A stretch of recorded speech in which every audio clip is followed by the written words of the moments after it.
ChampsTalk, als je knokken niet meer krijgt uit je kop. ChampsTalk, ouwe hoeren zonder rem op de klok. ChampsTalk, voor mijn strijders en mijn vechters passinnen. Ga lekker zitten en laten we beginnen met de ChampsTalk. Okay, it's time for Glory, guys. Let's go. It's another episode of ChampsTalk. Today we're going to be breaking down Glory 87. And for my viewers in America, don't worry, this is at 10 a.m. to roughly 12 to 1 p.m. So you can wake up and watch things at a reasonable time. Not like the rest of us who, if, for example, I want to watch UFC, I have to wake up at 4 a.m. on Sunday morning. Okay, so this is an amazing card. We have a cross-promotional fight for a championship between the lightweight champion of Glory, Tyjani Beztati, versus a Japanese champion in shootboxing, Kaito Ono. We've got heavyweight tournament implications, okay? We've got some of these monsters are going to be fighting each other and fighting multiple times in a night in a bid to try and dethrone Rico in the future, okay? So make sure that you tune into it. Glory 87. We've got loads of upcoming talent as well. Guys that we didn't really know that much about just yet, but they are coming to challenge the veterans, and we're going to see, is it the drive of the youth or is it the experience of the veterans that's going to take us through?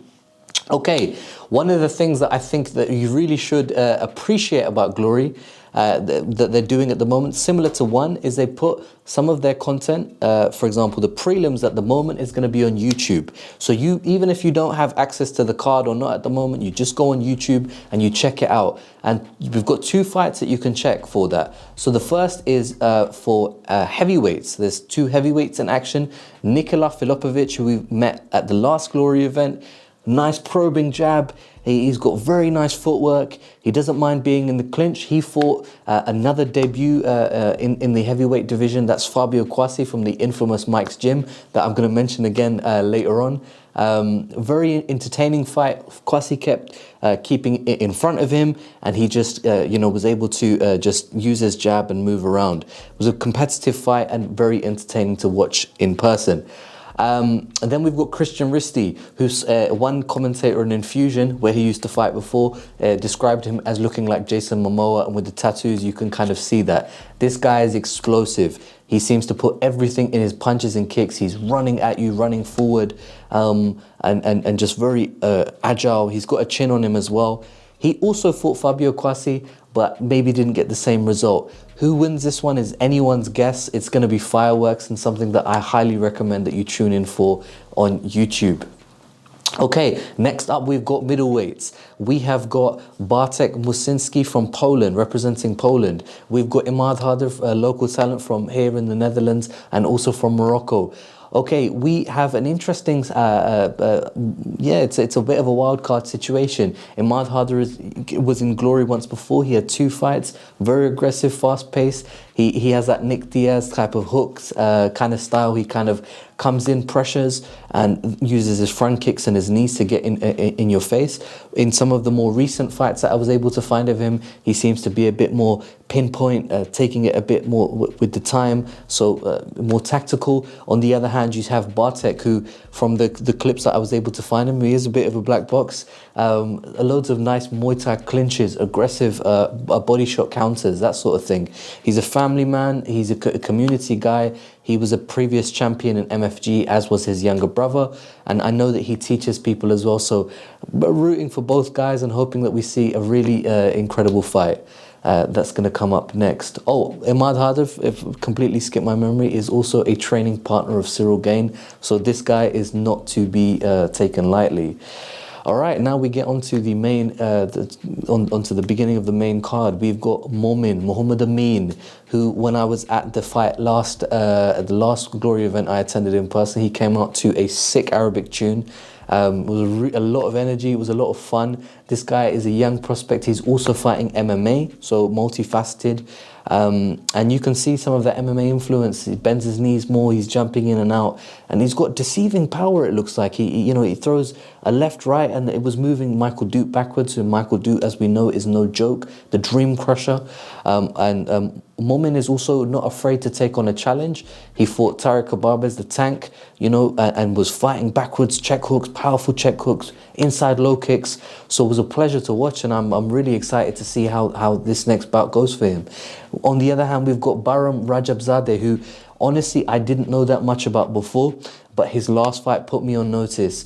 He has a lot of head kick KOs. He traps the hands a lot. He's just explosive from start to finish, like Christian Risti, who I mentioned earlier. This guy just goes for it if you see any of his fights. And sometimes he also gets knocked down, but that's what makes him so exciting. He's got that Robbie Lawler spirit about him. In terms of a prediction, honestly, it could go either way. It could be, you know, maybe Bahram overwhelms his opponent first. Maybe Momin comes back with something aggressive straight down the pipe. I really don't know, but these are exciting heavyweights, and I'm just really excited to see how it goes. So let's see how that works out. In terms of our heavyweights, continuing with our heavyweights, you know, I wouldn't say I'm small. I'm probably 5'9", but I'm not very tall either. I'm here in the land of the giants in Holland, and the next man up is Martin Terpstra. He is 6'9". I don't know how you fight a guy like that, man. I don't want any part of it. He is a previous infusion champion. He's got really long limbs, so he's keeping you at the end of his jab, and just a strong cross as well. And the guy moves a lot as well. For a guy that size, he's constantly moving, kind of like Rico. You know, he's got that kind of jittery style about him. And, you know, he'll get you in the clinch. And, yeah, it's bad news to be in that position, I guess.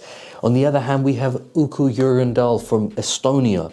And this guy is, you know, another community guy, an inspiration. He's got a really cool documentary about him on YouTube that I highly recommend checking out. He's a 16-time kickboxing champion.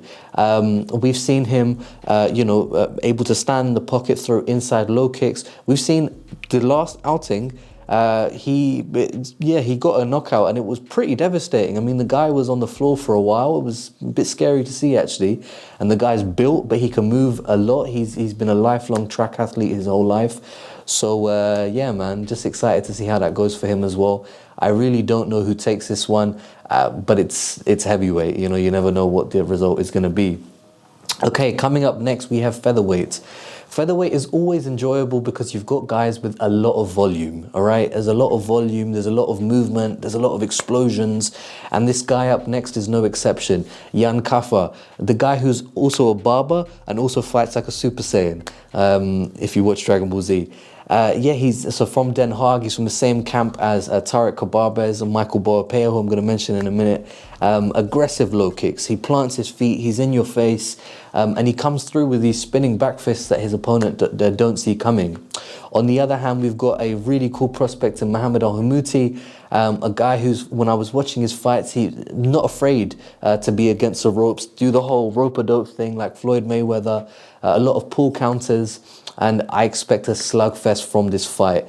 He's also been fighting since he's 9 years old, and if I haven't said it already, he's from Utrecht. Big up Utrecht. Okay, on to the welterweights. I'm pretty excited about this one. Personal anecdote. When I was first getting introduced to more recent kickboxing, I mean, people would tell me about K1 and that sort of thing, but recent kickboxing, someone said, if you want to find out about sparring in the Netherlands, check out Mike's gym. And someone sent me a clip of the Groenhart brothers, Myrtle Groenhart, the Predator, sparring with his brother, and it was just insane, you know, just loads of volume, loads of output, and that's how this guy fights, right? And he's fighting in this bout, switch knees, you name it, overhand rights. He's been a previous interim title. He's been a previous welterweight champion of Glory before. And he's taken some time off and showed a really good outing of himself, a lot of heart in his previous fight against the champ. On the other hand, we have Jihad Ekipa, another wild card, a young prospect, has experience in MMA, experience in boxing, long, rangy, doesn't mind throwing explosive things. Excited to see how that goes for him against the experienced veteran. Maybe he's got something that we haven't seen before. Maybe Groenhart is still recovering from the last fight. I have no idea. I expect it to be fireworks and has some nice implications for the welterweight in the future. Okay, next up we have a rematch between Sergey Brown and Michael Boapea. Sergey Brown, the German kickboxer, he's got a lot of karate, a lot of lateral movement, loads of side shuffles, loads of things up the center. In their last outing, he was able to keep Michael Boapea a little bit in his shell. but Michael has been on a upward spiral since then. I mean, the guy has knocked some guys' teeth out. He's went really, forward with a load of crosses, overhand rights in his last fight against Ertugrul. So, real interesting prospect. In fact, funny story, I've learned about some cool music from his walkout last time. His nickname is Time Bomb, and there's this Dutch track, I think it's called Lieutenant by Joey Arca, and there's a part of it where it says Time Bomb. And so while I was just sitting there scrolling, like walkout, whatever, and you hear it, Tide Bomb.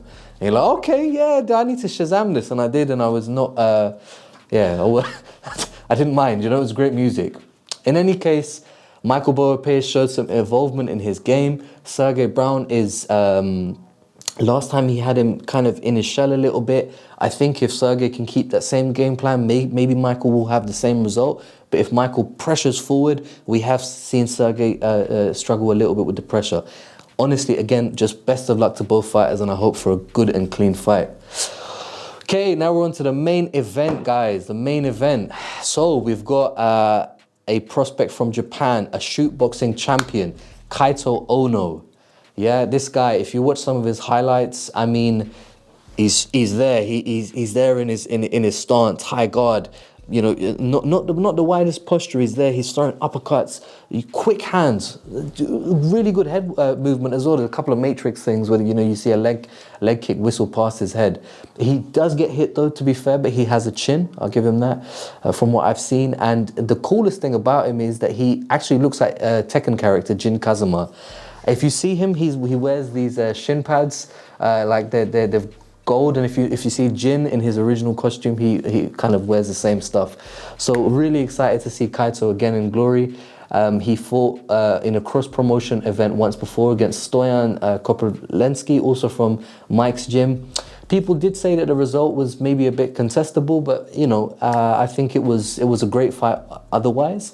And Stoyan is a shared opponent with the current lightweight champion of Glory. That's Tyjani Beztati, the Wonder Boy.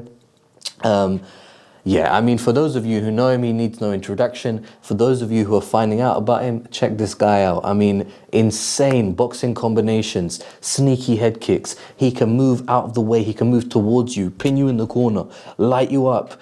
One of the things that really put me on notice about Tyjani was when he fought a guy in the lower weight class. You see, the Glory is doing this stuff. You should check it out. He fought the featherweight champ, I believe, Pech. And Pech is this Thai guy who sweeps people's legs away. I mean, it's hard to watch the way he kicks people's legs. And Tyjani dealt with him at range, was moving backwards. It was a real pleasure to watch that. And yeah, it's going to be exciting. These guys are a similar height, similar style, output. Maybe Tyjani did have 2 outings against Stoyan. The first one was contestable. The second one, it seemed a bit more convincing. So maybe on that basis, we could assume that Tyjani might take this one. But in any case, that division is stacked and very exciting. You've got Stoyan, you've got Tyjani, you've got Kaito if he continues coming into glory. So we're going to have a really cool fight. It's anyone's guess who wins in any of these fights. It's simply predictions here, simply to help promote the fighters. Please, guys, share, comment, like, subscribe. This is the place where you're going to find out about kickboxing. We've got the General Aladdin, who's going to be helping us find out more and more about the fighters. You've got the rest of the team, and we just really want to help promote the sport and learn from you guys as well. So if you've got any comments, any feedback, let us know. And yeah, see you on Saturday. ChampsTalk, als je knokken niet meer krijgt uit je kop. ChampsTalk, ouwe hoeren zonder rem op de klok. ChampsTalk, voor mijn strijders en mijn vechters pas zinnen. Ga lekker zitten en laten we beginnen met de ChampsTalk.